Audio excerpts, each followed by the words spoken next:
Tout d'abord, je dois rappeler que cette conférence est organisée par l'Académie de l'air et de l'espace en partenariat avec la Bibliothèque de Toulouse, la mairie de Toulouse et l'Envol des pionniers. Je rappelle également que cette conférence est enregistrée et une séance de questions-réponses sera proposée au public à la fin de la conférence de Jérémy Caussade qui vient juste de nous rejoindre. Donc très rapidement pour vous présenter Jérémy Caussade, puisqu'il m'incombe la responsabilité de le faire. Jérémy Caussade est né en 1986 à Bayonne, l'année où l'aéronef Voyager effectuait sans escale ni ravitaillement son tour du monde aérien. Mais il était encore trop tôt pour lui pour scruter distinctement ce qui se passait dans le ciel. Encore jeune, mais déjà impatient d'élargir son terrain de jeu, Jérémy regarde d'abord l'horizon et au Pays Basque, l'horizon, c'est la mer. Il fait donc ses armes de navigateur et en particulier d'amateur expérimenté de voile, sport nautique qu'il pratique encore très régulièrement quand son emploi du temps le lui permet. Rapidement, ce monde en 2 dimensions s'avère trop petit pour lui. Il scrute alors le ciel et y voit évoluer des planeurs dont il apprendra vite le pilotage. Il est aujourd'hui titulaire d'une licence de pilote planeur, avion et ULM. Parallèlement, plus enclin à suivre des études scientifiques que de sciences sociales, Jérémy Caussade est titulaire d'un master en dynamique des fluides effectué à l'université Paul Sabatier à Toulouse en 2009. Il commence à cette époque sa carrière professionnelle, 1 an plus tard, en tant qu'ingénieur simulateur de vol hélicoptère chez Altran, avant de rejoindre, en 2013, ce n'est pas très original à Toulouse, la grande maison Airbus au sein de sa division aviation commerciale. Il y occupe successivement plusieurs postes d'ingénieur, dont celui de simulateur manager au sein des équipes essais en vol, sur l'avion 0 A350, avant de passer ensuite au programme A320 Neo et Beluga XL comme ingénieur certification. Il rejoint ensuite l'équipe DDMS, ce qui veut dire Digital Design Manufacturing and Services, pour accompagner la transformation digitale de l'avionneur. Jérémy sait qu'en aviation, pour savoir où l'on va, il faut savoir d'où l'on vient. Il s'intéresse donc à l'histoire de l'aviation et crée l'association Réplicaire pour y reconstruire un Morane Saulnier type G avec lequel sera reproduite en septembre 2013 la traversée de la Méditerranée, 100 ans après l'exploit accompli par Roland-Garros. Le deuxième appareil construit par Réplicaire est un Devoitine 551 et la construction est en cours. En 2018, conscient de la mutation dans laquelle l'aviation doit s'engager, Jérémy fonde avec ses amis Fabien Raison et Wilfried Dufaux la société Aura Aero, aujourd'hui installée à Francazal et comptant près de 250 collaborateurs. S'il fallait qualifier Jérémy d'un mot, je dirais que c'est un homme pressé. Ça tombe bien, puisqu'en matière d'aviation, pour la décarboner, il y a urgence. Mais pour vous parler de ça, c'est à lui que je passe le micro.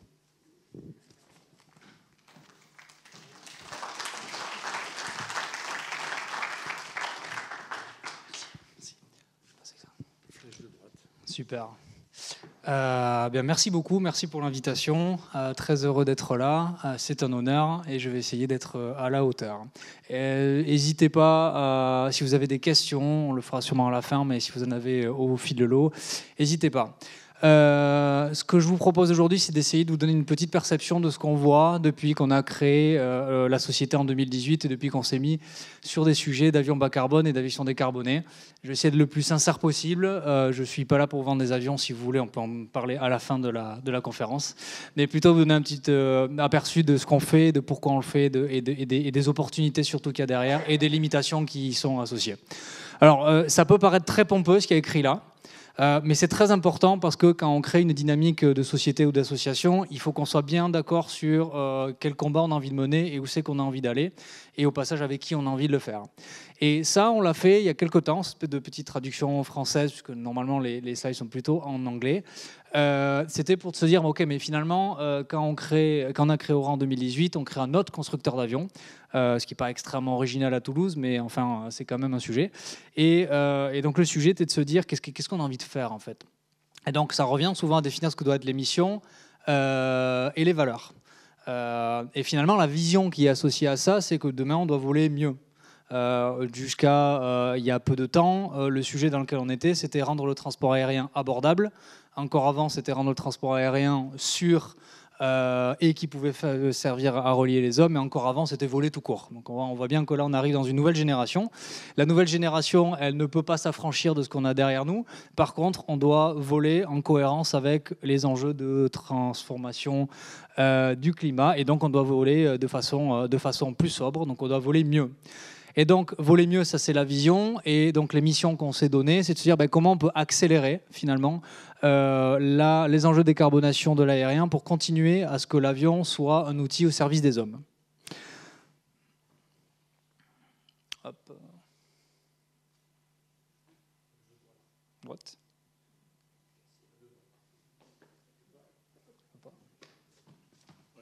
Ah, super.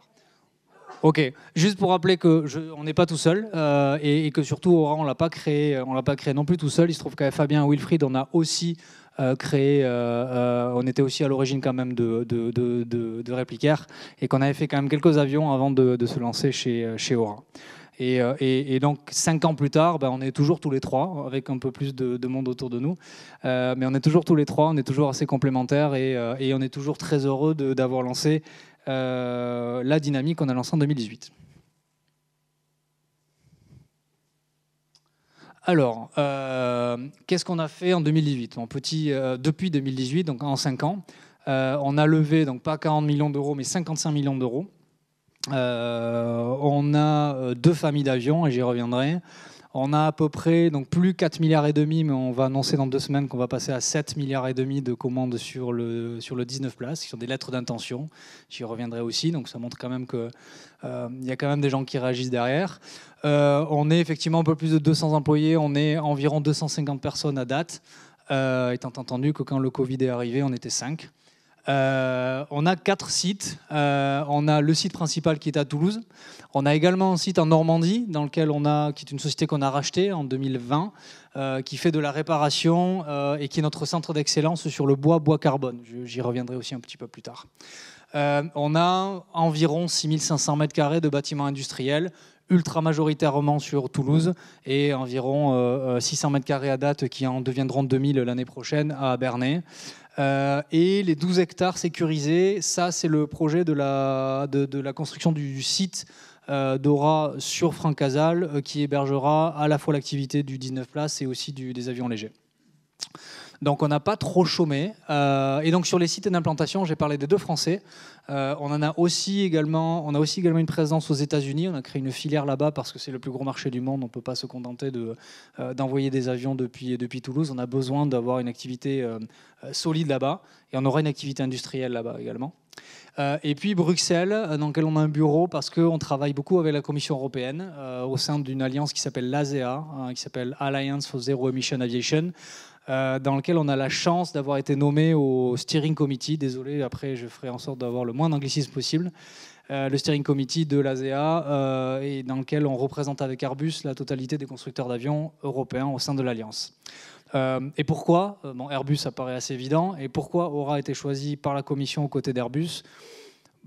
Possiblement parce qu'on a un peu travaillé, mais également parce qu'on est la plus grosse société en croissance, scale-up, européenne, à ne pas avoir de fonds chinois au capital. Et en fait, quand je dis qu'on est la plus grosse, ça c'est le côté sympa, la réalité c'est qu'on est la seule. Bon, et ça va continuer comme ça, il n'est pas question d'avoir... La raison pour laquelle on a créé Aura est notamment pour se battre contre l'ambiance générale qui a de moins en moins lieu maintenant avec la guerre en Ukraine, avec le Covid, mais qui était assez coutumier il y a quelques années, qui était de dire on ne peut plus rien faire en France, il faut tout faire en Chine. je pense qu'on a montré jusqu'à présent collectivement que on pouvait faire autre chose et qu'une autre voie était possible. Du coup, on s'est dit, on veut être un constructeur d'avions qui travaille sur des enjeux de décarbonation, et donc on veut être un constructeur d'avions.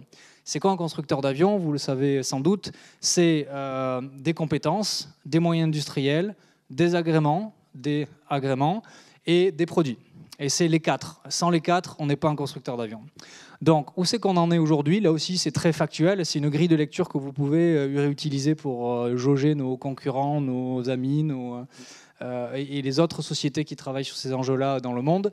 Eh bien, la partie des agréments. Alors, on n'est pas à 90%, maintenant on est à 100%, puisqu'on a les agréments de design qu'on a obtenus depuis septembre, certifiés, les agréments de production qu'on a depuis 2 ans maintenant, et à ce sujet-là, on est le premier agrément de production à être 100% numérique. C'est-à-dire qu'on n'a aucun papier chez Aura en production qui sert à la traçabilité pour l'agrément de production.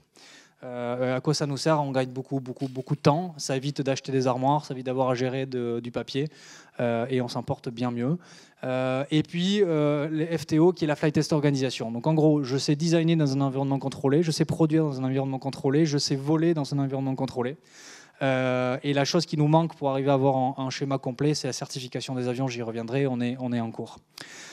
L'usine d'Intégrale, elle est terminée, elle est à Toulouse-Francazal, elle est dans le bâtiment HM7 pour ceux qui connaissent, qui est un hangar militaire de Francazal, qui était donc la première base aérienne française. Donc chargé d'histoire, on essaie de la poursuivre. On a également un centre d'essai qu'on a inauguré en mars 2023, qui fait à peu près 1000 m², dans lequel on va avoir toutes les installations dédiées à la partie électrique. On a déjà de l'activité. Donc ce qu'on appelle l'Iron Bird, l'installation dans laquelle on teste la totalité des moyens, des systèmes et de l'installation système de l'avion, 19 places, mais aussi le biplace, les simulateurs et les équipes de développement. Et puis bon, le sujet fournisseur avance bien, c'est un programme de développement classique, je ne vais pas m'appesantir dessus. Sur la partie produit, Integral Air, certification qui est quasiment terminée. À ce sujet, effectivement, le constructeur d'avion doit être capable de faire face à un certain nombre de choses, du plus ou moins agréable, plus ou moins terrible. On a eu quelque chose qui, parmi les choses les plus difficiles qui peut arriver à un constructeur d'avion, c'est la perte d'un avion le 12 avril 2022. Et depuis le 12 avril 2022, on est à 90%. L'avion va revoler dans quelques jours, un nouveau prototype, et on finira les 10% restants, puisque quand on a eu l'accident en avril 2022, on était à une dizaine de vols de la certification. Ça nous ramène à 2 réflexions. La première, c'est que oui, il y a une prise de risque liée à se positionner sur des nouveaux avions, quels qu'ils soient, peu importe la propulsion, et ça, c'est pas nouveau. Et on n'est pas meilleur que les autres, donc on est soumis au même risque. Et quelle est la position vis-à-vis de cet accident-là maintenant? Eh bien, on est toujours là. Deuxièmement, on a toujours nos clients. Et on a eu très peu de personnes qui ont quitté la société après cet accident, ce qui démontre quand même une certaine résilience. Et c'est surtout beaucoup de fierté de ma part et de l'ensemble des dirigeants de la société envers les gens qu'on a recrutés et qui sont restés. Parce qu'en 2022, après tout, on n'avait que 3 ans, entre 3 et 4 ans d'existence.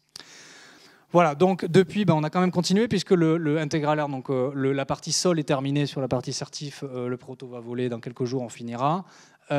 Pour l'Integral S, qui est le petit frère, j'aurai une illustration un peu plus tard, il a volé en juillet 2023, donc c'est vraiment un dérivé du premier. Et pour la version électrique, ça c'est un sujet qui est, le futur de la boîte est là, et ça c'est la préparation au futur.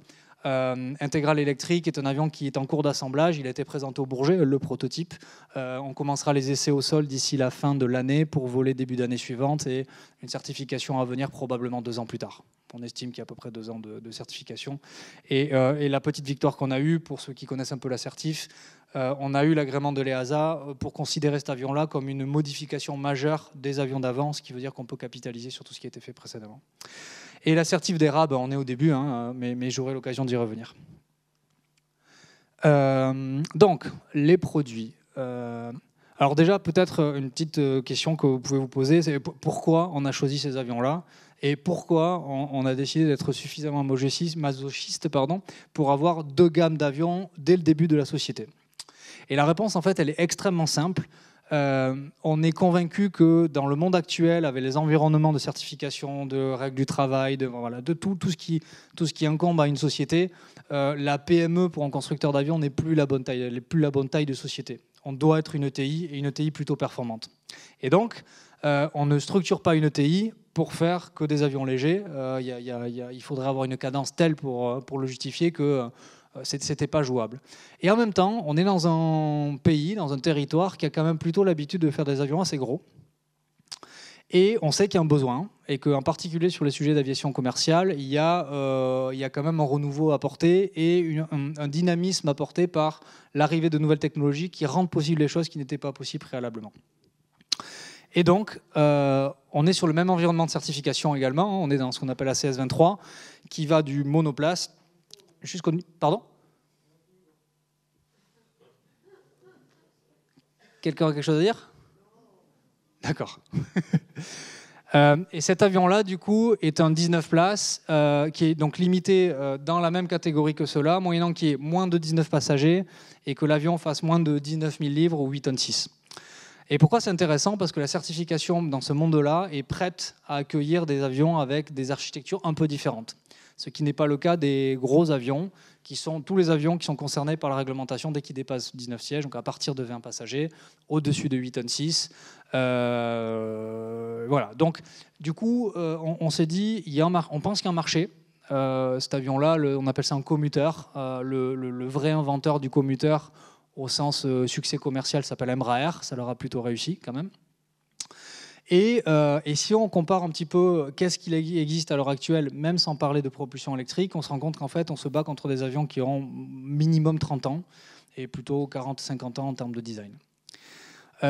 Et pourquoi on a choisi les avions légers ?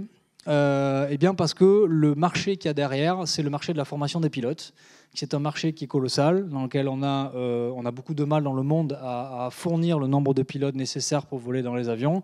Il suffit de voir les cadences de sortie des single-aisle et des long range chez Airbus ou chez Boeing pour se rendre compte qu'il y a un vrai sujet de disponibilité des pilotes. Donc c'est un marché solide qui va tenir dans le temps. La particularité, c'est que ces avions-là, les petits, donc la famille intégrale, c'est pas l'avion de formation pour la totalité du cycle. Ça peut, mais dans des cas d'usage assez particuliers. C'est des avions de formation à capacité voltige. Et là aussi, pourquoi on a choisi des avions de formation à capacité voltige ? Parce que c'est une mission qui est probablement une des premières, si ce n'est la première, à pouvoir être durablement électrifiée.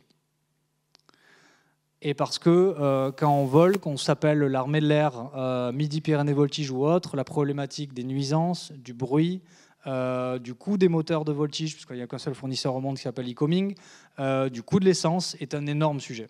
Et donc il y a vraiment une épée de Damoclès autour de ces usages-là, qui soit pour former des pilotes de voltige qui, dans certains cas, finissent pilotes militaires ou pilotes de ligne, ou pour former des pilotes militaires tout court. On peut citer l'exemple des CAP-10 qui servent à la sélection, pas à la formation, mais à la sélection des pilotes marins, donc pour la chasse embarquée.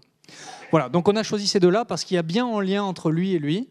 Et il y a bien une approche brique par brique, se dire d'abord on fait voler un avion, parce qu'en 2018, c'était pas si évident que ça que le marché pousserait aussi fort pour avoir des avions décarbonés dès que possible. Il y a eu un monde qui est passé entre 2018 et maintenant. Le monde s'est appelé Covid, guerre en Ukraine, enjeu de souveraineté. Et puis aussi, pour le sujet de nuisance, bruit lié aux avions légers, le Covid a quand même eu quasiment 1 an et demi sans vol. Les gens se sont vraiment bien habitués à ce que personne ne vole, personne ne fasse de bruit. Bon, et ce sujet-là n'est pas qu'un sujet de voltigeur. Le sujet d'attirer des talents, il y a encore eu des articles ce matin, est un énorme problème de l'armée de l'air. Et que ce soit sur l'enjeu de nuisance pour faire les opérations de formation, comme pour le simple fait de pouvoir avoir des avions suffisamment attirants et un environnement attirant pour attirer des élèves et des jeunes à rentrer dans l'armée de l'air et à y rester. Ce qui est quand même deux sujets. Voilà, donc une fois qu'on a choisi des marchés qui nous semblaient solides, eh bien, on s'est mis à les développer. Voilà, donc c'est une vue 3D.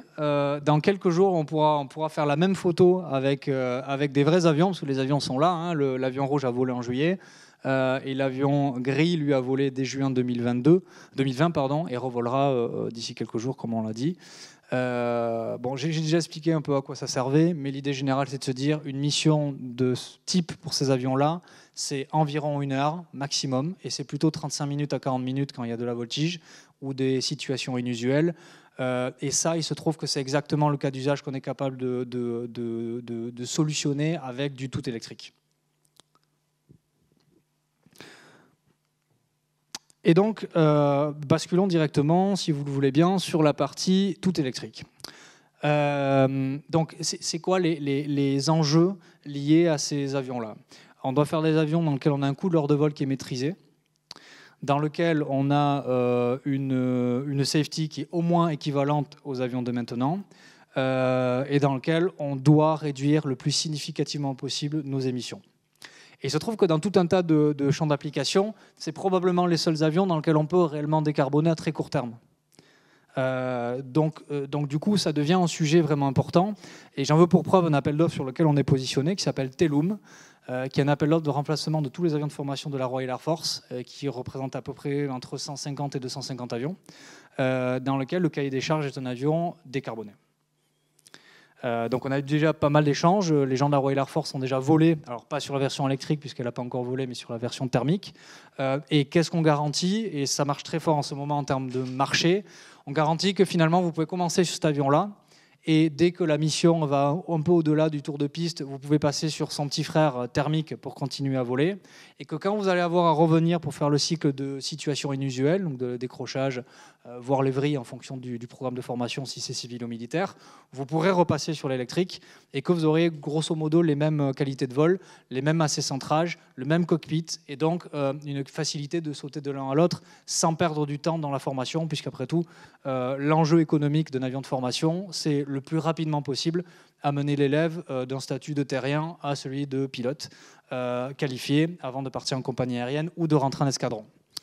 Et donc, évidemment, pour que ces avions-là soient utilisables et rentables, et déjà, il faut qu'ils soient en vol, ce qui implique qu'il faut les recharger rapidement. S'il faut les charger rapidement, il n'y a pas de 50 solutions. Vous vous rappelez sûrement des cours de physique, P égale UI. Si on veut charger avec de la forte puissance, il faut qu'on ait du très fort voltage, puisque l'ampérage n'est pas tellement une grosse solution d'avenir pour charger vite. Donc on a besoin d'avoir des systèmes de très fort voltage. Et c'est la raison pour laquelle on a choisi, en accord avec notre partenaire Safran, un réseau 800 volts. Le réseau 800 volts que vous pouvez retrouver sur la Porsche Taycan, sur quelques Kia et Hyundai qui sont en train d'arriver. Forcément, un 800 volts, on charge à peu près 2 fois plus vite que du 400 volts. Ce n'est pas tout à fait vrai, mais l'ordre de grandeur reste celui-là quand même. Et donc l'endurance 60 minutes, ça c'est très important. Ça, au bout de 60 minutes, le moteur s'arrête. C'est vraiment sans marge, 60 minutes. Or, quand on est dans l'environnement d'un terrain, en vue de la piste, la marge safety minimale est 10 minutes. En pratique, on prend plutôt un quart d'heure à 20 minutes, mais c'est 10 minutes. Ce qui veut dire que ça laisse une plage utile d'opération de 40 minutes. Pour ce type d'application, ça marche. Ce n'est pas encore la panacée, mais ça marche. Et donc, le sujet, c'est un petit peu comme les voitures électriques. En général, la problématique majeure n'est pas tellement de l'autonomie pure, il faut qu'elle soit suffisante, mais plutôt pas de combien de fois je vais m'arrêter, mais combien de temps je vais perdre sur le trajet. Un exemple très simple, quand je pars de Toulouse pour aller à Bernay, là où on a du coup la société, avec une Tesla, je m'arrête 3 fois. Alors 3 fois, c'est beaucoup. D'habitude, je m'arrêtais 1 fois pour faire le plein, faire un passage aux toilettes, prendre quelque chose à manger, et on faisait 7 heures de route d'affilée quasiment, ce qui n'est pas très malin. Au final, avec la voiture électrique, je perds 1 heure. Mais je perds 1 heure sur 3 arrêts parce que je peux charger vite, parce que j'ai un réseau disponible et que quand j'arrive, je sais que ma borne va être là et qu'elle va être disponible, qu'elle va fonctionner, que je vais pouvoir me plugger et que je vais pouvoir charger rapidement. Donc ce sujet-là est un sujet extrêmement important parce que tant que l'avion peut voler souvent, même si au début il est obligé de s'arrêter un peu plus que ce que devrait faire son équivalent thermique, s'il est quand même souvent en l'air, alors il y a un rapport de l'argent et donc l'équilibre économique peut faire sens. Évidemment, l'autre sujet qu'on peut faire, c'est en dehors de couper, là pour le coup c'est un avion 0 émission en vol, l'autre sujet c'est qu'on a une réduction de bruit qui est aussi très significative. Si vous avez déjà entendu ou déjà volé dans des avions électriques, en l'occurrence c'est probablement le Pipistrel Vélis Electro, on se rend compte d'une chose, c'est que quand on l'a qui nous vole au-dessus toute la journée, le bruit est en dessous du bruit moyen qu'on a autour de nous. Ce qui veut dire qu'au bout d'un moment, on ne lève plus la tête. Et ce qu'on souhaite sur tous ces avions-là, c'est que les riverains et tous les gens dans l'environnement du terrain ne lèvent plus la tête. Et donc ça correspond à peu près, suivant les cas, entre 65 et 70 dB, ce qu'on est capable de faire avec un bloc électrique, une hélice silencieuse, avec suffisamment de marge pour ne pas avoir de bruit hélice trop grand. Ça par contre, c'est la version thermique, c'est la base, c'est le même avion transformé en électrique qui volera à la fin de l'année. La principale différence entre celui-là par rapport au gris, c'est on a des volets sur cet avion, on a une roulette de nez alors que sur l'autre on a une roulette de queue, et on a un moteur qui fait 180 chevaux sur celui-là alors qu'il en fait 210 sur l'autre. En gros, c'est un complément de gamme. Et nous, ça nous aide, la totalité du programme intégral nous aide d'un point de vue purement industriel à se préparer à être capable de gérer des modifications majeures, des programmes parallèles, des dérivés et des clients différents. On couvre le spectre qu'on couvre actuellement sur les clients sur Intégral, ça va d'Airbus à un petit club de voltige, d'un Babcock ou d'un CAE, qui sont des gros opérateurs militaires, à un aéroclub à Châteauroux. Voilà, donc c'est ce spectre-là, et on doit embrasser ce spectre-là parce que c'est là où les clients sont. Alors, est-ce que... Non. On peut le déclencher ou pas la vidéo, tu crois?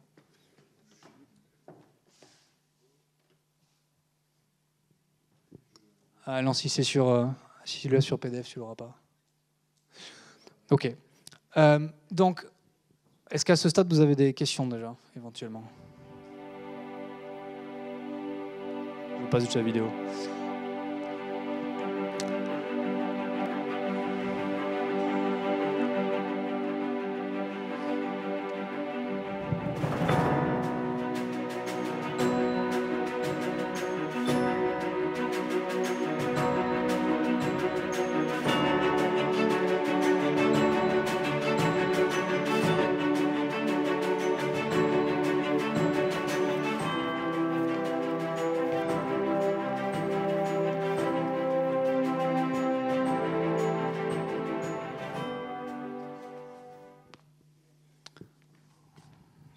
Des questions? Ouais. Bonsoir Jean. Est-ce que vous avez prévu une version évoluée en 4 places pour concurrencer par exemple Elixir sur l'intégrale? Non, alors Elixir ça reste un biplace aussi. Et Elixir c'est des bons copains. Je profite pour répondre à quelque chose qui est complètement à côté de la plaque, mais je reviendrai à votre question, promis. On est très très peu d'acteurs au monde à travailler sur des sujets comme les nôtres, contrairement à ce qu'on pourrait penser. Actuellement, d'après vous, combien il y a de projets de certification d'avions, tout avion confondu électrique en Europe? Vous avez une idée? Il y en a 2. Et combien il y en a aux États-Unis, puisque en général, ils sont toujours plus tout. Alors, donc, en tout et pour tout, si je prends le cas de la France, tout confondu, en nouveaux acteurs, on est 4.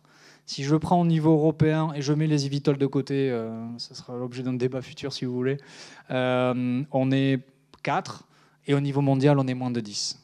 Et sur ces 10, il y en a 7 qui n'ont pas encore, ils ne sont pas arrivés à un niveau de maturité suffisant pour déposer ni une demande de DOA, ni une demande de POA, ni une ouverture de certification pour l'avion. Tout ça pour dire que le lien avec votre question, c'est qu'en fait, on est beaucoup trop peu d'acteurs pour se dire qu'on a vraiment à craindre la posture de la personne à côté, parce que le marché est beaucoup trop gros pour qu'on soit capable d'y répondre en temps et en heure avec les volumes suffisants. Je reviens du coup sur le sujet de 2 places, 4 places. On ne fera pas de 4 places thermiques, ça c'est sûr. Ça c'est sûr. Par contre, on a passé un accord de partenariat avec une université américaine qui s'appelle Embry-Riddle, qui est la plus grosse université américaine aéronautique, au passage, qui forme à peu près 80% des astronautes américains. Et l'enjeu de ce partenariat-là, c'est définir ce que doit être l'avion de formation décarboné de demain. Et cet avion de formation est effectivement plutôt un 3-4 places qu'un biplace, sauf qu'il doit faire une mission qui, pour l'instant, est absolument pas envisageable à très court terme avec du tout électrique. Et la mission, c'est au même titre que c'est pour le biplace, c'était 1 heure, 40 minutes de mission, 1 heure d'autonomie. Pour un 4 places, c'est 1 heure et demie de mission, 2 heures d'autonomie. Et ça, on le voit arriver très probablement aux alentours de 2030. Et la personne qui sera en capacité de faire ça doit avoir deux choses absolument indispensables. Tous les agréments prêts, parce que la cadence qu'il va falloir tenir, c'est à peu près 500 avions par an. Puisque des 4 places dans le monde obsolètes à remplacer d'ici 2035, il y en a probablement entre 18 et 25 000. Donc il faudra tenir une cadence 500 avions par an minimum, d'une part. Ça s'est déjà vu dans l'histoire, hein. C'est possible, mais c'est quand même très lourd.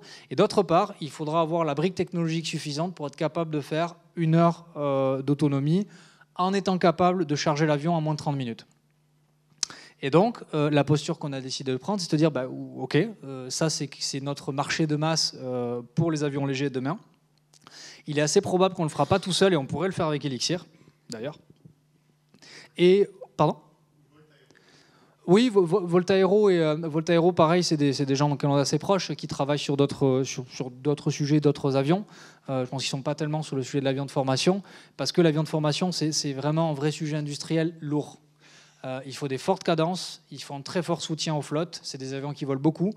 Dans le cas d'Embry-Riddle, par exemple, ils ont 180 avions qui volent. La moyenne annuelle par appareil, c'est 1200 heures. Et c'est dur. C'est un avion qui doit être capable. C'est pour ça en fait qu'ils sont toujours à des Cessna 172. Hein. Pour l'instant, on n'a pas réussi à mener la technologie à un niveau de maturité suffisant où on peut concurrencer le rustique. Il faudra le faire, mais on ne pourra pas le faire de suite. Et c'est pour ça que finalement, le intégral pour nous est un bon cheval de Troie, parce que c'est de la forte puissance, c'est le même typologie de moteur, ça sera les mêmes typologies de batterie avec les mêmes besoins de charge rapide, sauf qu'on doit avoir une quantité d'énergie à stocker plus grande parce que le besoin est plus grand pour une autonomie plus grande, et avec des cadences qui sont sur intégrale plus faibles que les 500 qu'on devrait faire sur le 4 places. Donc voilà, donc l'idée c'est de se dire, toujours pareil, essayons d'être industriel, mais industriel réaliste. D'abord, on doit faire les fondations. C'est ce j'ai tenté de montrer avec toute l'obtention des agréments, et ça, c'est vachement important. Un constructeur d'avion, c'est des agréments en moyens industriels et des personnes. Et ce qui est sûr, c'est que dans l'évolution de notre gamme produit avion léger, le 4 places tout électrique est clairement la cible. Et j'ajoute même un autre sujet qui, pour moi, est très important. Je pense que ce futur avion-là doit être à commande de vol électrique. Et je sais que ça choque un petit peu quand on dit ça, mais à partir du moment où on a de l'électricité comme énergie, comme source primaire pour la propulsion de l'avion, on peut l'utiliser à bon escient avec des adaptations pour obtenir des commandes de vol électriques sur cet avion. À quoi ça sert des commandes de vol électriques sur un avion de formation? On peut avoir plusieurs avions en un. On peut avoir l'avion tout protégé pour l'opération classique. On peut avoir l'avion dans lequel on peut enlever toutes les protections pour avoir un avion dans lequel on est capable de faire des décrochages et des vrilles, ce qui est le côté schizophrène qu'on a un petit peu en certification à l'heure actuelle, où d'un côté, on veut redonner de l'airmanship, donc on veut redonner de la capacité au pilote à comprendre ce qui se passe quand tout va mal et quand on n'a plus de protection sur un avion de ligne et qu'on peut décrocher, voire partir en vrille. Et en même temps, on veut garantir le plus haut niveau de sécurité possible. Dans la réglementation à l'heure actuelle, si on certifie un nouvel avion léger, il ne peut pas décrocher. Ce qui est un peu étrange, parce que si on veut apprendre de l'airmanship et qu'on n'est pas capable de montrer aux élèves qu'est-ce que ça fait quand il y a un décrochage et comment on le rattrape, ça pose un petit problème. On a de la chance, nous on fait un avion de voltige, on est exempté. Et on est très content d'être exempté, parce qu'on a donc un avion de voltige qui, d'un côté, doit avoir la capacité de faire un déclenché, un décrochage, ça fait partie du domaine de vol de l'avion, et qui, dans le même temps, quand on le lâche, on doit garantir qu'en moins d'un tour, un tour et demi, suivant les conditions, on est capable de rattraper. Voilà. Donc c'est un peu tout ça qu'il faut prendre en compte. Évidemment, l'enjeu du coût est important. Les 500 avions par an pour un 4 places doivent rester à un coût qui est abordable. Même si le abordable, il y a quand même quelques petites précautions d'usage à prendre. Un exemple, par exemple, si vous connaissez le Piper 100i, qui est un vieil avion de formation 3-4 places, avec une hélice à pas fixe et 180 chevaux, c'est à l'heure actuelle un avion qui vaut plus de 500 000 $ et qui va continuer à augmenter. Voilà. Donc, en repartant sur un autre avion à hélice, je suppose que c'est bon. Donc, pourquoi on a pris cet avion ? Parce que, comme on l'a dit, il est dans l'environnement réglementaire de la CS23, donc la loi, les règles du jeu sont claires et toutes les conditions spéciales liées à de la propulsion électrique hybride fonctionnent. Hop, ça marche ? Yes.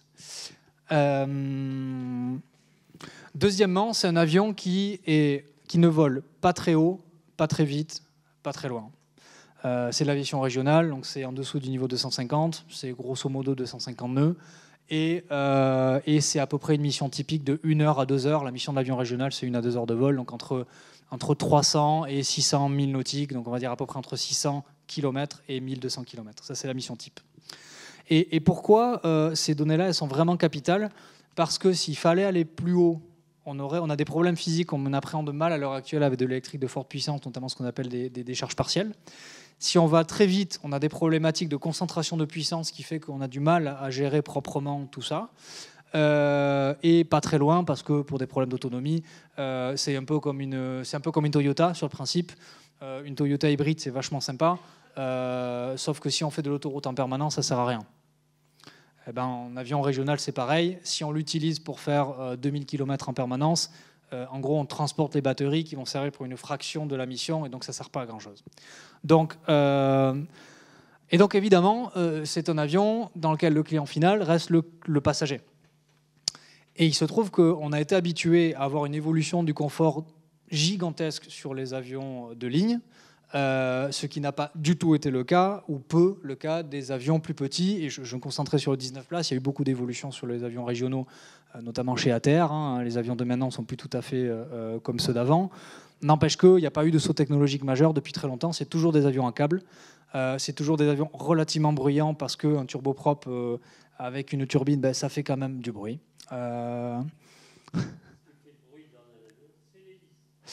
Pas tout à fait, non, pas que. Mais on pourra en discuter si vous voulez. Mais l'hélice, évidemment, a un rôle. Si on met une très grosse batteuse, on se retrouve avec pas mal de bruit. Mais le bruit reste un sujet sur l'hélice, évidemment. Mais il y a déjà une grosse contribution. Et puis après, il y a un sujet de confort. Les avions actuels, de cette taille-là, on ne tient pas debout, ou marginalement. On tient sous le BG900D, parce que ça a été une grosse évolution de cet avion-là. On a des cabines assez peu larges et on a des niveaux de pressurisation qui sont relativement élevés, c'est-à-dire qu'on pressurise moins, donc le vol est un petit peu moins agréable. Le vol est moins long, mais si on a besoin de voler régulièrement, on commence à le sentir. Donc le sujet était de dire comment on peut arriver à mettre toute l'innovation qui est la norme dans tous les avions que vous connaissez maintenant sur des avions plus petits, tout en travaillant sur des enjeux de décarbonation et en trouvant un équilibre qui fait sens. Donc au final, c'est beaucoup plus proche en termes de système d'un A350 que d'un ATR ou d'un BG900 parce que c'est un avion à commande de vol électrique. En étant à Toulouse avec toute l'expérience des gens chez Airbus, chez Thales et aux alentours, on ne pouvait pas faire un avion commercial moderne sans faire des commandes de vol électriques. Et donc la question qui se pose par contre, c'est comment on fait des commandes de vol électriques qui soient pas trop lourdes, pas trop compliquées, pas trop chères. Et donc c'est le sujet sur lequel on a travaillé pas mal. Et après, dans les choix de la cabine, ce qu'on appelle une cabine stand-up, où on tient debout, donc on tient debout jusqu'à 1,88 m. Une cabine pressurisée avec un niveau de pressurisation qui est similaire à un avion classique, comme un single aisle, c'est pas mieux. Une porte cargo pour des opérations à la fois de transport de passagers avec des bagages, mais également une capacité cargo. Et ce qu'on va annoncer notamment aux États-Unis dans 2 semaines, c'est une grosse commande à la fois passagers et cargo. Donc c'est des avions qui doivent être capables de faire les deux. Et on ne va pas faire une version avec une porte spécifique. C'est le même avion qui doit être capable de faire les deux. Une suite avionique moderne. Bon, ça jusque-là, ça c'est assez classique. Ça, c'est un sujet très important, celui-là. Et pour une raison très simple. C'est pas pour se battre avec le SNPL. De toute façon, c'est des avions trop petits pour eux. C'est pour se battre contre le fait que quand on est au Fidji, par exemple, qui est un client en cours de discussion, est un partenaire, quand on est au Fidji et qu'on doit remplacer un avion de 40 places par des avions plus petits parce que ça fait sens, on ne peut pas doubler les équipages. C'est pas possible. Déjà qu'on a un problème pour arriver à mettre déjà des pilotes dans les avions existants. Si on devait doubler le nombre de pilotes, ça ne marcherait pas trop. Donc, on se retrouve, et parallèlement, sur des 19 places dans certaines régions du monde, on a déjà le droit de faire du monopilote. Donc, l'écart en termes de certification est un tout petit peu plus faible. Et donc, comment on peut arriver à faire des opérations monopilotes fiables ? On doit avoir une espèce de copilote électronique. On doit être capable de pouvoir gérer le cas où le pilote est incapacité. Donc, on doit avoir des systèmes de retour terrain automatique. Rien de révolutionnaire, ça existe déjà. Par contre, à ce niveau-là, et pouvoir en tirer crédit pour une certification, là par contre, c'est des choses assez nouvelles. Et on collabore beaucoup avec Thales, notamment sur le sujet. Tiens, réduction significative du bruit. Donc l'abattement pour passer de turbine, donc en biturboprop, à une propulsion distribuée de ce type-là avec des moteurs électriques, c'est à peu près 60% de réduction du bruit global. Donc oui, il reste encore 40%. Mais on pourra en rediscuter si vous le souhaitez. Ça, c'est un sujet très important aussi. Il y a un équilibre sur l'évolution des avions qui font qu'on a des avions de plus en plus électriques. Et d'ailleurs, il y a une conférence qui existe depuis fort longtemps qui s'appelle More Electrical Aircraft. Et si vous connaissez un petit peu la différence entre un 350 et un 330, par exemple, une énorme évolution, c'est qu'on a des systèmes de plus en plus électriques. On a donc pas forcément sur les moteurs, mais en tout cas sur les systèmes de bord, pour tout un tas de raisons différentes. Et donc, on a l'opportunité sur des avions comme ça d'avoir plus d'hydraulique du tout. Des systèmes 100% électriques pour le conditionnement d'air, pour la pressurisation cabine, pour la rétraction du train d'atterrissage. Le seul sujet qui reste ouvert encore, c'est sur le freinage, mais c'est des bâches à part, il n'y a pas de distribution hydraulique. Voilà. Bon, et puis le reste, j'y reviendrai pas, mais l'idée générale, c'est qu'on est un peu dans le sens de l'histoire qui a été tractée par nos anciens et où on doit trouver des équilibres un peu plus modernes. Ouais. Aujourd'hui, dans le monde, c'est 9 passagers. C'est 9 passagers, c'est du cargo, c'est du 19 passagers dans les conditions VFR. Ouais. 19 passagers en VFR. Ouais. Ouais. Et là, vous aurez la capacité IFR ? Bien sûr. IFR avec un 4.1, 4.2. Non. Le 9 passagers nous permet de sauter dans une catégorie qui est très intéressante pour beaucoup d'opérations, qui est le niveau 3.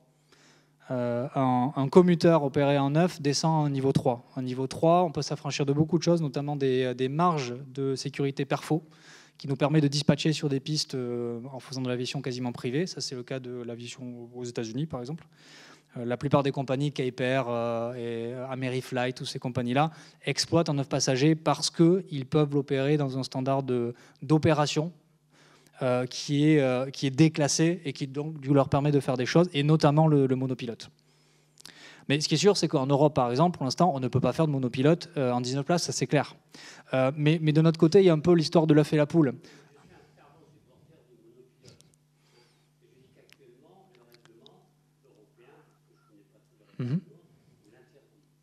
Européen, on est d'accord, hein, ouais, on est d'accord. Mais disons que toutes les discussions qu'on a avec les ASA sur le sujet, de dire amenez-moi un avion dans lequel il y a un niveau de sophistication qui fait qu'on peut peut-être revoir la règle, tant que vous ne l'aurez pas fait, je ne remets pas le sujet en cause. Et ça se comprend en fait. D'ailleurs, les patrons de compagnies aériennes ne feront pas du monopilote tant qu'ils n'ont pas l'assurance que quand le pilote est incapacité, il y a des systèmes de safety qui permettent de ramener l'avion. C'est sûr.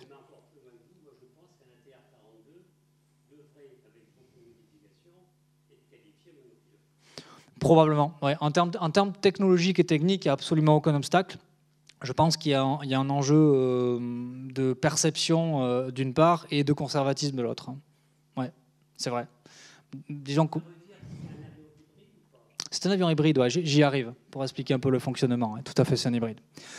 Voilà, donc ça, le sujet évolutif est très important et c'est lié à l'état actuel de l'art.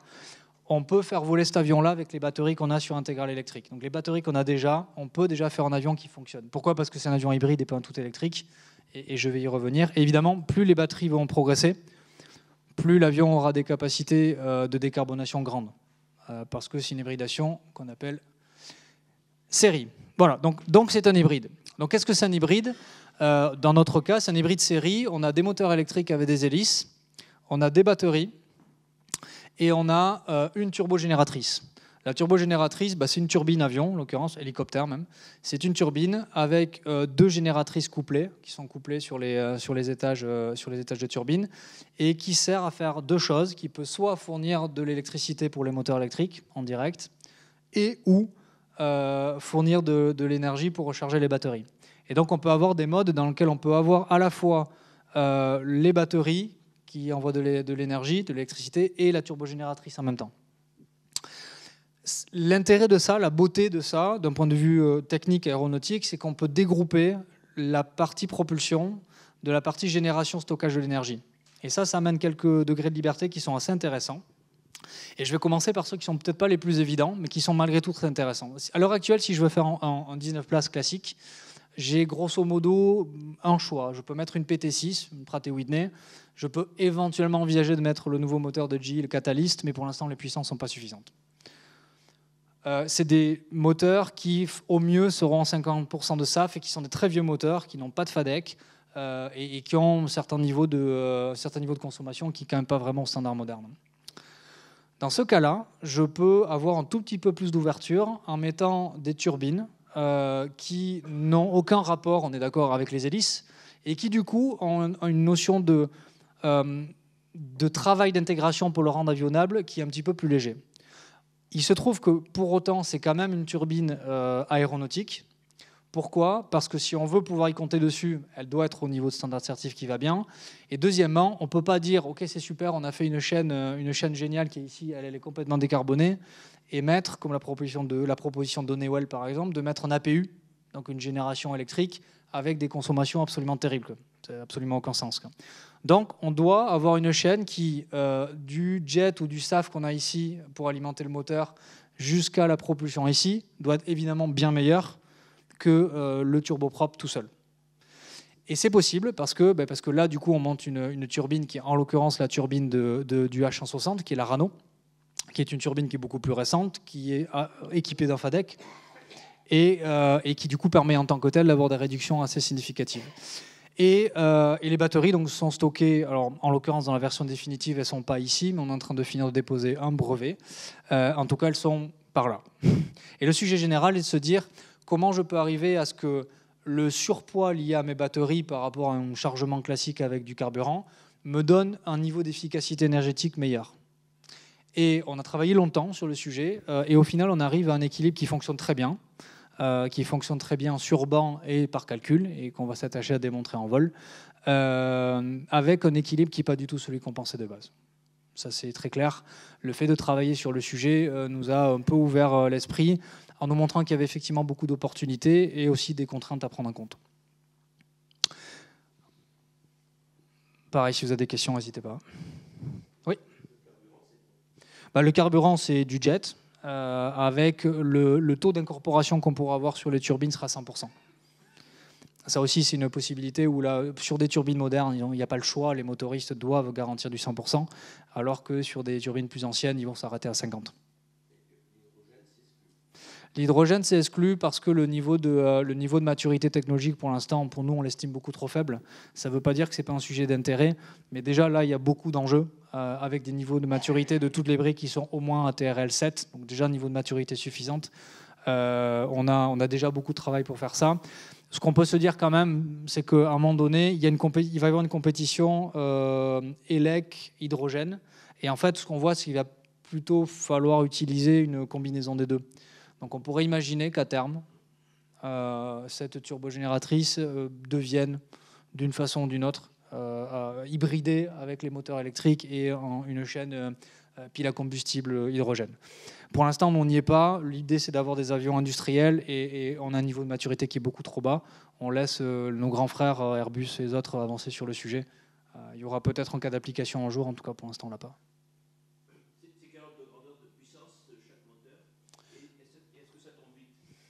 Alors non, ça ne tourne pas beaucoup plus vite qu'en avion conventionnel. On est à peu près sur du cycle aux alentours des 2500 tours minute, à peu près. La raison pour laquelle il y a 8 moteurs, c'est qu'on reste sur des moteurs refroidis par air. Les moteurs refroidis par air qui sont de l'ordre de grandeur des 200 kW. Et donc, grosso modo, on a à peu près 2 MW. Voilà. Sachant que le chiffre magique pour ces avions-là reste un peu valide, c'est le chiffre 19. 19 places, 19 000 pounds et 1900 kW de poussée. C'est à peu près les ordres de grandeur. Et donc, ça, c'est intéressant parce que le fait d'arriver à maîtriser une hybridation entre une propulsion électrique où on met le moteur le plus simple, le plus performant, le plus léger et le plus efficace dans l'environnement le plus difficile, c'est-à-dire avec des hélices accrochées à l'extérieur, et où on met la brique la plus complexe, la plus chère, et avec le potentiel le plus faible dans un environnement le plus protégé, fait sens. et les gains cumulés sont extrêmement significatifs, sachant que malgré tout, les gains sont par rapport à des avions existants qui sont pour la plupart assez anciens. Donc par rapport à un avion moderne plus gros, les rapports d'échelle ne sont pas 50 ou 80%, évidemment. Ça fait quelle hypothèse de répartition électrique carburant pour avoir 80%? Alors 80%, c'est quand on utilise du SAF déjà. Et sinon, c'est 50%. C'est bien 50%. On lance un programme pour 50% pour moins que ça. Donc, quel est le rapport? Le rapport général, c'est que dans la mission type qu'on va pouvoir faire, on décolle en hybride avec la turbogénératrice allumée. On fait la montée sur un mix entre de la batterie et de la turbogénératrice. On fait à peu près 50% de la mission en croisière sur la turbogénératrice. Et on fait la dernière partie de la mission, l'approche et le poser en tout électrique. Et ça, entre les gains d'efficacité au global liés à la turbine en tant que telle et son intégration, plus les moments où on n'utilise plus du tout la turbogénératrice, ça nous aide. Un autre sujet qui est très important pour les techniciens, dans la configuration telle qu'on l'a, qui est une biturbine, on n'a plus le cas où on est à poussée partielle. On est en permanence au point d'optimisation de la turbine. Et ça aussi, ça fait quand même quelques points de SFC au final. Voilà. Donc, encore une fois, c'est un mélange entre quelque chose de très nouveau et des équilibres qu'on connaît relativement bien. Mais ce degré de liberté supplémentaire de développer la puissance de l'énergie est quelque chose de très, très, très intéressant. Bon, je vais les passer, ça c'est les cabines, c'est pas très grave. Si je vais peut-être garder celle-là. Les cas d'usage qu'on a sur l'avion, il y en a 3. Le cargo, le transport régional et le transport business VIP. Comme souvent, le premier à bouger parce que là où il y a le plus d'argent, c'est le business et le VIP. Et nous, ça nous aide bien parce qu'il y a clairement une crise des jets, dans certains cas, en tout cas en Europe. Et il y a une volonté très forte d'avoir des avions plus sobres et en même temps, les grandes sociétés ont besoin d'avoir leurs cadres qui se déplacent. C'était nécessaire avant, ça l'est toujours maintenant. Et donc, ils cherchent des solutions un peu plus sobres. Et on voit qu'à l'heure actuelle, on a beaucoup de discussions avec quasiment toutes les sociétés du CAC 40, quasiment toutes, qui cherchent à trouver des moyens un peu plus décarbonés pour transporter leurs cadres. Évidemment, nous, c'est des cas d'application qui marchent pas mal parce que ça reste un avion qui n'est pas très gros, qui peut faire des transversales dans lesquelles on a le plus de difficultés à trouver soit un avion de ligne, soit un transport terrestre à peu près fiable. Donc, c'est des cas d'application qui marchent relativement bien. Là, c'est un cas dans lequel c'est une conf 8 plus des toilettes. C'est ce qui va nous aider à lancer les phénomènes de série, même si au final, une très grosse commande à venir est une commande cargo. Et le cargo, ça nous va bien parce qu'il y a un peu moins de cabines quand même. Donc voilà. Donc le cargo d'un côté qui marche très fort, principalement aux États-Unis. Hein. C'est très très peu en marché européen, mais c'est des volumes qui a de l'ordre de grandeur des 23 mètres cubes qui sont en train de se développer. Pourquoi? Parce que dans la logique de faire du e-commerce et des livraisons qui sont de plus en plus cadencées, qu'on trouve ça bien ou pas, c'est la tendance assez lourde, eh bien, l'aviation régionale est en train d'être massivement développée. Elle était déjà présente chez FedEx et chez UPS. Elle est inexistante chez Amazon. Ils sont en train de la développer. Il y a besoin d'avions intermédiaires pour passer des hubs vers des aéroports secondaires pour faire le dernier kilomètre. Voilà. Hop. Et donc, pour finir, parce qu'évidemment, l'avion, c'est bien, mais encore faut-il avoir un endroit où on peut le construire. Et donc, on a travaillé assez tôt sur avoir des moyens industriels qui soient les plus adaptés possibles à nos activités et qui nous permettent d'avoir le plus d'impact possible. Notre impact étant le plus d'avions bas carbone décarbonés sur le marché dès que possible, et donc de la production en série. Et donc, nous, actuellement, on est ici, à la tour de contrôle que vous avez là-haut. Et on est également dans le bâtiment qui est le premier bâtiment militaire qui est tout en haut à gauche, qui s'appelle HM7. Et on a également notre centre d'essai qui est localisé par ici, les 1000 m² dont je parlais précédemment. Et le projet qui est en train de naître est l'ensemble de cette partie-là. Et donc ça, c'est ce qu'on a appelé la factory, l'usine Aura. qui regroupera les fonctions centrales, le bureau d'études, la production des avions légers, la production des avions régionaux, les essais en vol, les delivery centers, le training, et puis évidemment toutes les fonctions support associées à ça. Donc c'est un site qui va faire à peu près 50 000 m², dans lequel on va retrouver la ligne d'assemblage finale ici, avec les avions légers en haut et les avions régionaux en bas. Les pièces élémentaires ici, avec la logistique, des postes très particuliers ici qui n'existaient pas avant, qui sont l'endroit dans lequel on va équiper les batteries, donc avec une gestion incendie un peu renforcée. Et puis le Delivery Center, essais en vol, avec d'un côté les essais en vol, de l'autre côté les livraisons clients. Voilà, donc ça c'est un site qui est très important pour nous parce qu'il regroupe finalement tout ce qui nous semble être important de faire pour être en industriel moderne. En industriel moderne, il faut être réaliste comme les anciens l'ont été. Il faut se projeter parce qu'on n'a pas le choix et que c'est une opportunité pour la France et pour l'Europe de continuer à être un peu le plus avancé possible dans le développement des nouveaux avions et tout en répondant aux besoins des clients.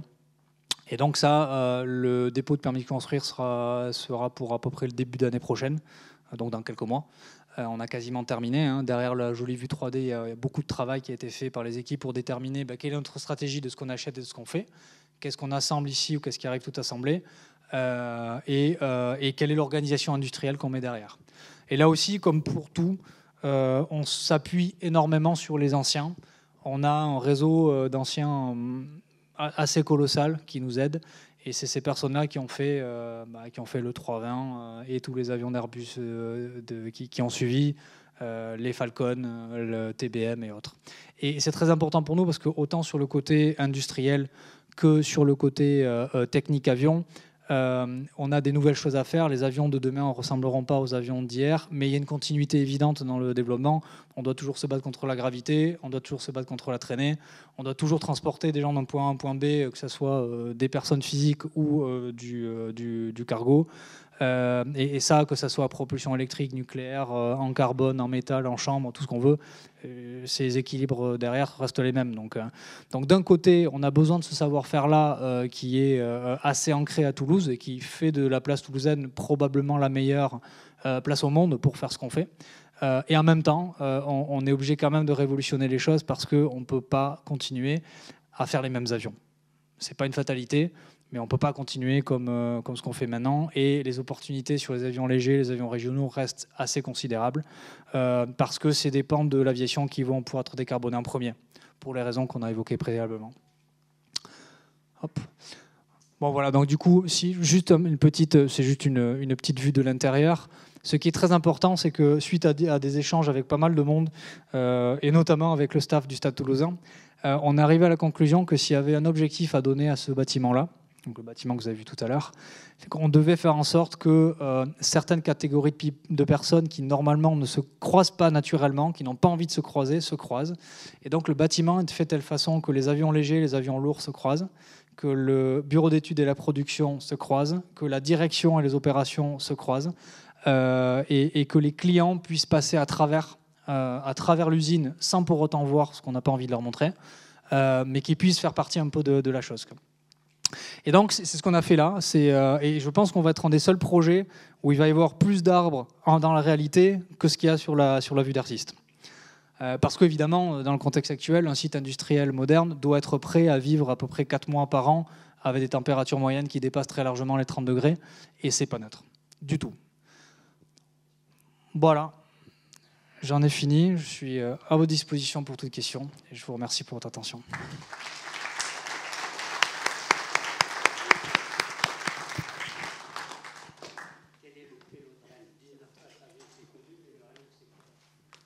Le max range, on est capable de le faire jusqu'à peu près 1000 nautiques. À peu près. Le point de design de l'avion, c'est 240 nœuds, la vitesse de design. Et la vitesse éco, elle est aux alentours de 230 nœuds.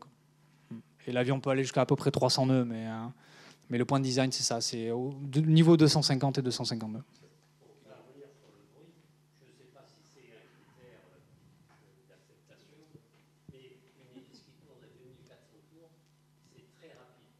Ouais.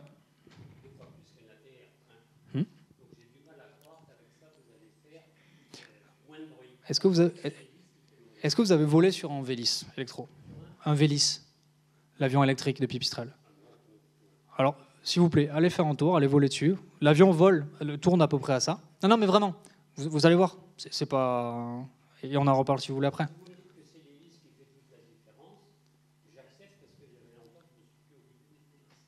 Ah ben, bien sûr.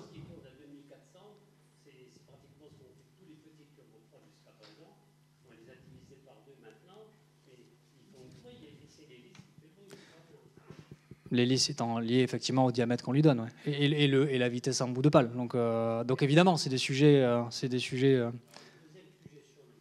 Oui. Oui.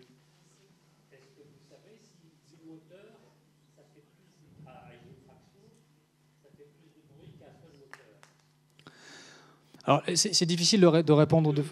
Voilà, c'est difficile de répondre de façon brute à la question, mais en faisant tout système étant optimisé par ailleurs. Oui, on arrive à des niveaux de bruit qui sont équivalents en tant que tels. Oui. Pas variable électrique.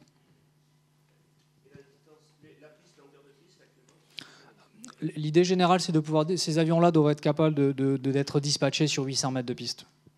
On doit pouvoir dispatcher sur 800 mètres. Pardon ? Oui, bon, après l'Asbord n'est pas forcément des endroits dans lesquels on aurait envie de dispatcher des avions comme ça, mais oui, par exemple le sujet des Fidji, la quasi-totalité des pistes font entre 700 et 900 mètres. Donc évidemment ça c'est à la masse max. Un sujet intéressant aussi, c'est que la propulsion électrique nous permet quand même de ne pas avoir trop de pertes au-delà de la perte d'efficacité hélice, d'avoir moins de pertes de performance en fonction de l'altitude. Ce qui est un sujet qui peut être intéressant dans certains cas aussi. Oui, donc merci pour la présentation, je suis ici.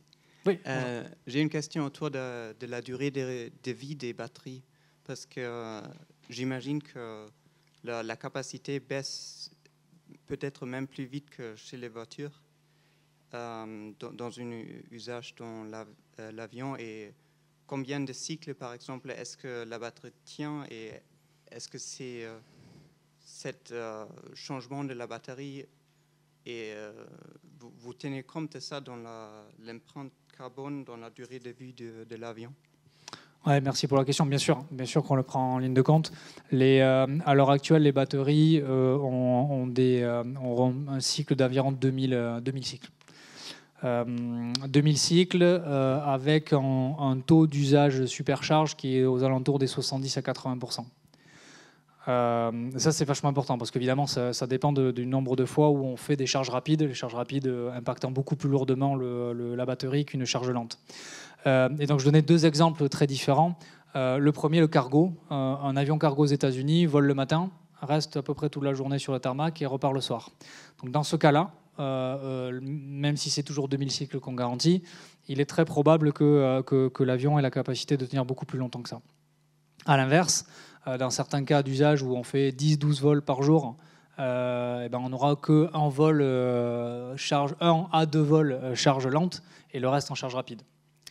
Donc l'idée c'est d'arriver à tenir un cycle minimum qui correspond à une utilisation moyenne, ce qui revient quand vous prenez une voiture électrique à l'heure actuelle, quand vous utilisez des charges rapides trop souvent, ça vous le dit, la voiture vous dit attention, vous allez détériorer votre batterie, ou quand on la charge à 100%, parce qu'il y a ces deux sujets-là, il y a est-ce qu'on fait de la charge rapide et jusqu'à quel niveau on fait de la charge rapide. En gros, ce qu'il faut éviter, pour à peu près toutes les chimies de batterie à l'heure actuelle, c'est la charge rapide entre 85, 90 et 100%. Cette partie-là fait la plus mal. Donc, quand on fait du commuting, où c'est des vols très courts, finalement, ça ne pose pas tant de problèmes que ça. Le problème réel, c'est quand on va taper le max de la batterie en voulant faire de la charge rapide tout le temps. Et c'est les discussions qu'on a avec nos clients business, parce qu'eux, ils seraient tentés de vouloir faire ça tout le temps. Et donc, il y a un équilibre sur le coût. Et après, sur l'enjeu de qu'est-ce qu'on fait des batteries en fin de vie, on a un partenariat avec EDF. On avait un gros contingent d'Aura qui était chez EDF et qui est encore aujourd'hui, dans lequel on travaille sur ces sujets-là, sur les analyses de cycle de vie, sur qu'est-ce qui se passe à la fin de la vie. Est-ce qu'une deuxième vie est possible ou est-ce que économiquement c'est plus rentable de démanteler la batterie pour réutiliser les matières premières? Ce qui, dans l'ultra-majorité des cas, est l'équilibre qu'on trouve. On a plus intérêt à reconditionner, à démanteler une batterie avion pour en refaire des nouvelles. Ouais. Et donc évidemment, c'est des questions que personne ne se posait jusqu'il n'y a pas si longtemps que ça. Maintenant, on est tous obligés de se poser et c'est une bonne chose. Donc, et d'ailleurs, la partie des subventions qu'on peut avoir, notamment ces fameuses taxes carbone qui permettent pour un constructeur qui propose des véhicules décarbonés d'avoir quand même des rentrées d'argent significatives. Hein. Tesla s'est financé pendant quelques années comme ça. Fait partie, l'ACV global fait partie de ça. Ouais. On peut plus s'en affranchir. Hein. Ouais.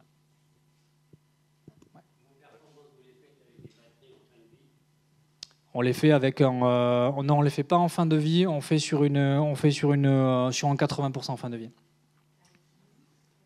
Bon, c'est une question simple. Hein. Les nœuds, je ne sais pas combien ça vaut en kilomètre/heure.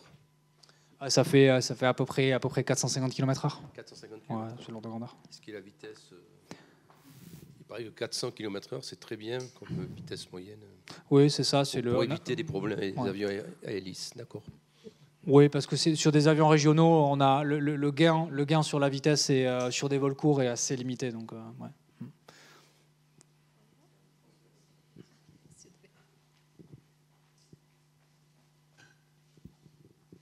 Oui, merci pour la conférence passionnante. Toujours dans le domaine des batteries, sur le plan industriel, travaillez-vous avec des fournisseurs de batteries de voitures ou de bus, des choses comme ça, ou est-ce que vous avez votre propre filière? Ça, c'est la première question. La deuxième question, l'avion lui-même, sur le plan de ses caractéristiques, sa finesse, les matériaux que vous utilisez, etc. Est-ce qu'il y a des choses très innovantes dans ce domaine-là? Alors, sur la partie de la batterie, on est arrivé à la conclusion qu'il fallait qu'on maîtrise la fabrication de la batterie en achetant les cellules. Donc, le point de départ, c'est on achète les cellules, on assemble les modules. Ce qui n'est pas le cas sur l'avion qui va voler d'ici la fin de l'année, où là, c'est des batteries et modules qu'on a achetés tels quels.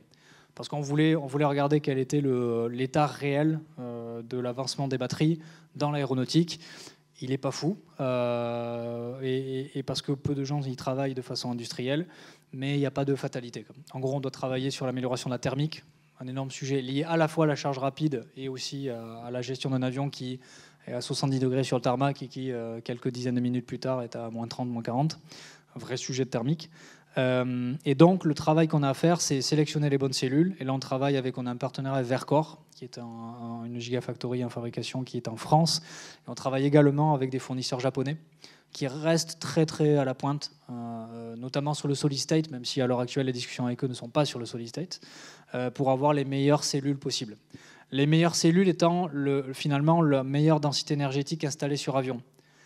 Et à l'heure actuelle, les meilleures densités énergétiques des chimies lithium-ion étant moins stables que des densités énergétiques plus faibles, on se retrouve finalement à avoir une densité énergétique installée qui est beaucoup moins bonne. Donc, on ne peut pas monter les chimies les plus performantes parce qu'on a trop à les protéger. Donc, il y a cet équilibre-là à trouver. Et donc, le travail à faire, c'est comment je prends ma cellule, comment je instrumente ma batterie. Est-ce que je monitore à la cellule, au paquet de cellules, au module, à l'ensemble de modules? Est-ce que j'ai un BMS équilibré ou pas? C'est-à-dire, en gros, est-ce que je base ma charge sur la cellule la plus malade ou le module de cellule le plus malade, ce qui du coup est beaucoup plus simple en termes technologiques, mais qui du coup engendre des temps de recharge beaucoup plus longs. Voilà, donc c'est un peu tous ces sujets-là à prendre en ligne de compte. Évidemment, quelles sont les capacités de charge-décharge qu'on veut lui donner, dit autrement, quelle est la capacité de supercharge qu'on souhaite avoir. Ouais, on ne les fait pas tout seul, hein, mais c'est ça. Ouais. C'est ça. Là, en l'occurrence, on est en train de travailler sur l'acquisition d'une société qui a des savoir-faire de BMS équilibrés, parce que c'est un gros enjeu qui n'est pas un enjeu dans lequel on a un intérêt très grand à partir de rien. Par contre, on doit le durcir pour qu'il soit aéronautique, puisque le BMS finalement devient finalement du DALB, comme un FADEC. Donc il faut quand même durcir les codes. Donc, ce qui veut dire qu'on ne peut pas se contenter de demander à un fournisseur extérieur de le rendre avionnable, quoi. C'est du lithium-ion. Ouais. Pour l'instant, on n'est pas capable de faire autrement. Mais évidemment, le sujet, c'est qu'on doit être capable de pouvoir changer ces batteries en fin de vie et donc de pouvoir incorporer des chimies meilleures quand elles arriveront. Donc, on estime que le solid state devrait arriver dans l'aéronautique probablement entre 2030 et 2035. Quoi. Donc on a quand même quelques générations avant. Et ouais. Oui, juste, j'ai une question qui n'a rien à voir avec ça. C'est est-ce que vous avez évalué la consommation de kérosène de la turbine et qu'est-ce que ça donne en pourcentage par rapport à des avions classiques équivalents? En fait, on arrive à peu près à... le gain qu'on a sur la turbine en tant que telle, c'est à peu près 30%. Auquel il faut retirer le rendement de la conversion d'énergie mécanique en énergie électrique au niveau de la génératrice, plus le rendement du moteur et de l'hélice. On va dire que l'hélice, ça va être à peu près le même, pour simplifier. L'énorme gain... Donc déjà, on a un gain significatif, ces 30%-là, ils deviennent quelque chose comme 20-22%, ce qui est déjà significatif. Mais on regagne quasiment 10 à 15% en évitant les puissances partielles.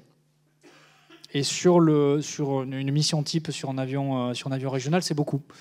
Donc ça fait à peu près cet écart-là. Et sur une mission qui dure à peu près 1 heure, on va à peu près utiliser le mode électrique sur 25 minutes. 20-25 minutes, ça dépend du profil de montée, du profil de descente, de est-ce qu'on peut faire du point A à point B ou est-ce qu'on doit contourner. Mais grosso modo, c'est à peu près ça. Donc le gain reste de toute façon aux alentours des 50%, une fois qu'on a cumulé l'ensemble. Alors, en vol tout électrique, dans la version avec le plus de batteries, c'est-à-dire dans laquelle on a diminué la payload marchande, on ne fait pas du 19 places, mais on fait plutôt du 8-10 places, puisque du coup on peut s'affranchir.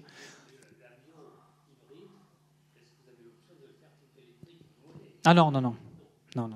En fait, on s'est rendu compte d'une chose qui est un peu contre-intuitive. Essayer de faire le meilleur hybride possible tout en ayant la plus grande autonomie électrique, c'est faire 2 avions différents. Donc, dans tous les cas, il fallait faire un choix.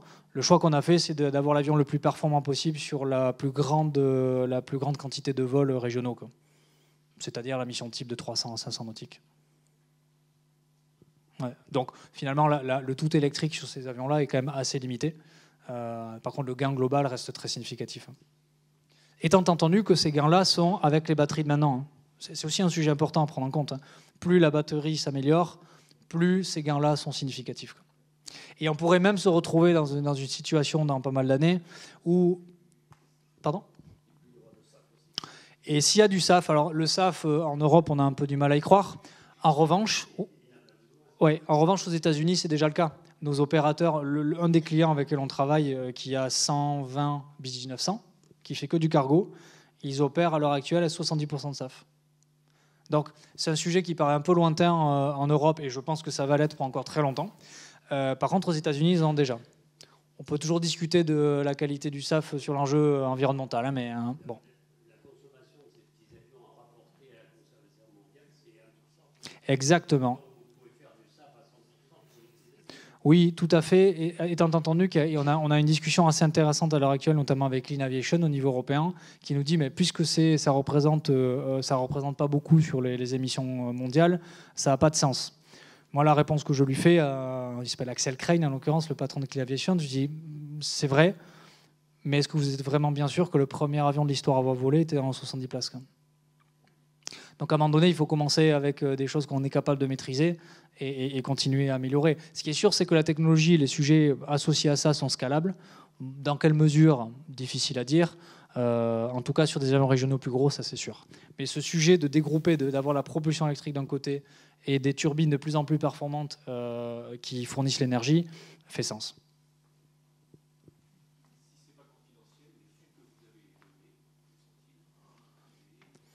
Alors pour l'instant, on a ultra majorité de fonds français et les peu qui ne sont pas français, c'est des Français qui sont à l'étranger. Bon. Donc pour l'instant, on est à peu près sur du 30% public et du 70% privé. Sur ces 70% privés, on a un fonds qui s'appelle Innovacom, qui est là depuis assez tôt, qui est un fonds de venture capital. On a la BPI pour la partie publique. On a l'ARIS, qui est l'agence régionale des investissements stratégiques, qui est toulousaine, qui en l'occurrence est la région Occitanie. Et on a un ensemble de petits porteurs. Ça peut être Aerospace Angel, depuis peu. Ça peut être des gens de l'aéronautique qui ont eu des belles carrières et qui veulent nous aider et qui nous aident à la fois avec leur argent, leur savoir-faire et leur réseau. Et on en a beaucoup. Ils nous ont beaucoup aidés au début et ils continuent à nous aider. Ça peut être des personnes qui sont dans des régimes où ils ont eu des très belles sociétés qu'ils ont revendues et plutôt que payer des impôts très très forts dessus, ils ont l'opportunité, et la France permet ça, de pouvoir réinvestir dans des sociétés à risque une partie de leur argent. Et ça représente des fonds significatifs. Pour nous, ça représente quasiment 8 millions d'euros. Et ça, c'est intéressant à deux aspects. Ça permet à la fois d'avoir de l'argent, mais aussi d'avoir quand même le contact avec des patrons d'entreprise qui ont eu des trajectoires en général assez impressionnantes, qui ont été plutôt très résilients. Et nous, c'est toujours intéressant d'avoir ces gens-là qui nous entourent et qui nous guident un peu. Ouais. Juste pour finir, parce que je n'avais pas fini de répondre à la question, l'avion est un avion métallique avec une voilure carbone. Voilà. C'est pas grave.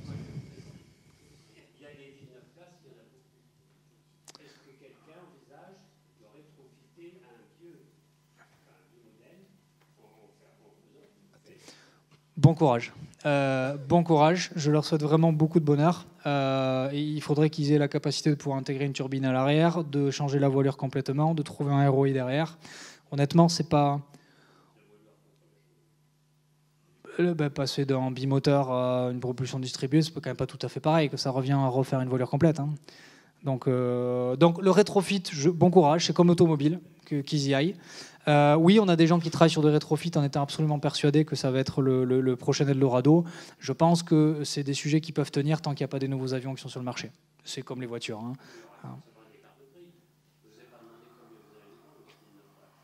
Le prix de vente projeté sur l'horizon 2027-2028, c'est aux alentours des 15 millions d'euros.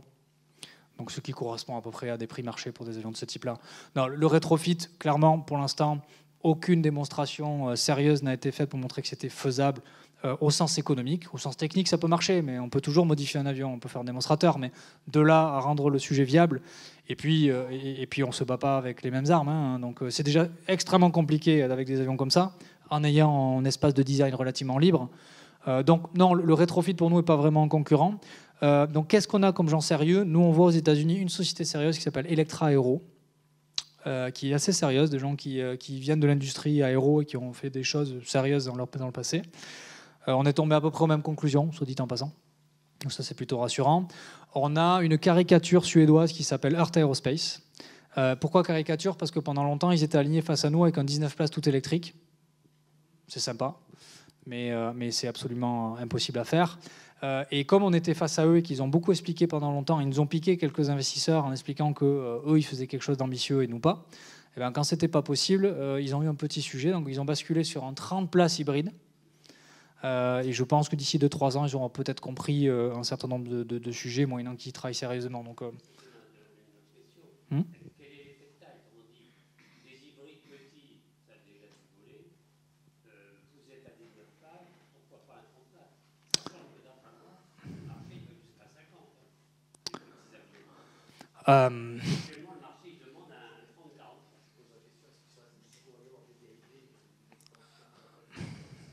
non, le sujet, c'est que pour l'instant, la réglementation est absolument impraticable en CS25. Donc, de toute façon, on peut se raconter toutes les histoires. Voilà. Donc, voilà. Après, est-ce que le marché pousse pour un avion plus gros? Probablement, parce qu'on est toujours dans la logique de massification et les clients ont toujours ça en tête. Mais il y a quand même une logique qu'on voit sur les avions plus gros, notamment les long range. On est plutôt en train de revenir de ce mode de massification outrance. Et c'est pour ça qu'un 321 XLR ULR marche aussi bien. Et pour prendre assez souvent l'avion pour aller aux États-Unis, je préfère très largement prendre la compagnie avec un 70 places sur un 320 T1 que prendre un avion en étant 450 dans l'avion. Donc, même Airbus est en train d'entamer un peu cette phase où, après avoir fait des avions de plus en plus gros, on recommence à faire des avions un peu plus petits. Mais ce qui est sûr, c'est que l'équilibre économique, il n'est pas simple. Donc, c'est un équilibre entre la taille de l'avion et le taux de remplissage, en fait. Oui. Ouais. Ouais, ils nous font pas très peur non plus. Donc, on va voir. Voilà. Est-ce que oui, effectivement. Une petite question, enfin, c'est iconoclaste. Hein. Est-ce que les piles atomiques, c'est envisagé? Voilà. À date, ça paraît un peu compliqué. Mais ça paraît un peu compliqué. Mais ce qui est marrant, c'est que juste quand même, la question n'est pas complètement farfelue. Parce que ce qu'on fait là, en disant qu'on dégroupe la propulsion de l'énergie, c'est juste ce que font les bateaux depuis les années 20. Donc, bon, sur le sujet nucléaire, j'ai quelques doutes, mais par contre, sur le fait de regarder un peu ce qui s'est fait dans d'autres moyens de mobilité pour regarder comment on pourrait les appliquer maintenant, oui, c'est un sujet qu'il faut regarder.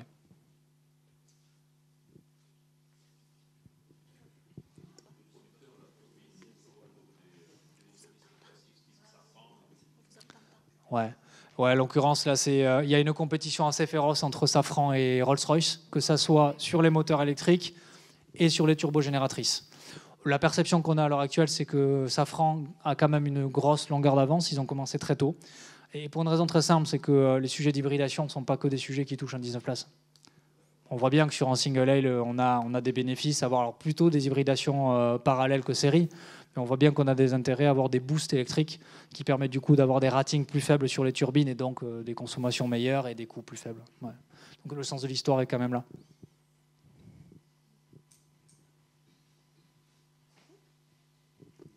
Super. Merci.